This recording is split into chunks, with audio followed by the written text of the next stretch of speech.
लोकसभा चुनाव हाल ही में संपन्न हुए हैं, जिसमें भाजपा को प्रचंड जीत मिली है और भारती पारधी सांसद निर्वाचित हुई हैं। हाल ही में नवनिर्वाचित सांसद भारती पारधी का नागरिक सम्मान समारोह भी हुआ। राजनीतिक सूत्रों के अनुसार भाजपा के बालाघाट जिला संगठन में भीतर खाने काफी कुछ लोकसभा चुनाव के समय से ही घट रहा है, जो खुलकर सामने नहीं आ पा रहा था। लेकिन अब परिस्थितियां ऐसी हैं कि लघु कथा बताते हुए एक दूजे पर कटाक्ष किया जा रहा है, जो बेनामी है। इसमें स्पष्ट तौर पर किसी का नाम का उल्लेख तो नहीं है। इसी को लेकर भाजपा संगठन में मची सियासी हलचल बड़ा असर कर रही है। सूत्रों के अनुसार भाजपाई भले ही खुलकर गुटबाजी को नकारते रहे हैं, लेकिन गुटबाजी हावी होने के संकेत शब्दों के तीर से मिल रहे हैं, जिसमें सोशल मीडिया पर भाजपा जिला महामंत्री मौसम बिसेन का पोस्ट चर्चाओं में बना हुआ है।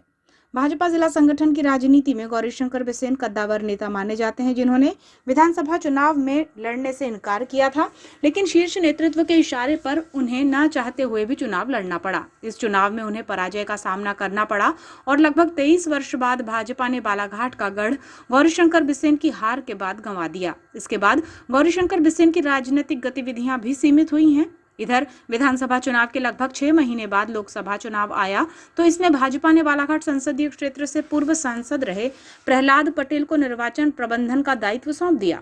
वैसे भी विधानसभा चुनाव के दौरान प्रहलाद पटेल की सक्रियता कुछ कम नहीं रही थी। उन्होंने लांजी परसवाड़ा क्षेत्र में ताबड़तोड़ सभाएं की थी।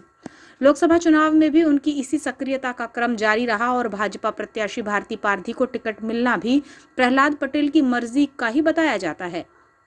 खैर, भाजपा के भीतर एक समय गुटबाजी चरम पर देखी जाती थी, जिसमें दो धड़ों की टकराहट सार्वजनिक तौर पर भी दिख जाती थी। लेकिन कद्दावर नेता गौरीशंकर बिसेन की लोकप्रियता के आगे गुटबाजी के प्रत्यक्ष प्रमाण सामने नहीं आते थे। सूत्रों के अनुसार भारती पारधी भी किसी विशेष गुट से लगाव रखती हैं और इसी वजह से अब फिर एक बार जिला भाजपा संगठन में गुटबाजी स्थापित हो रही है, जिसका नतीजा सोशल मीडिया पर खुलकर सामने आ रहा है।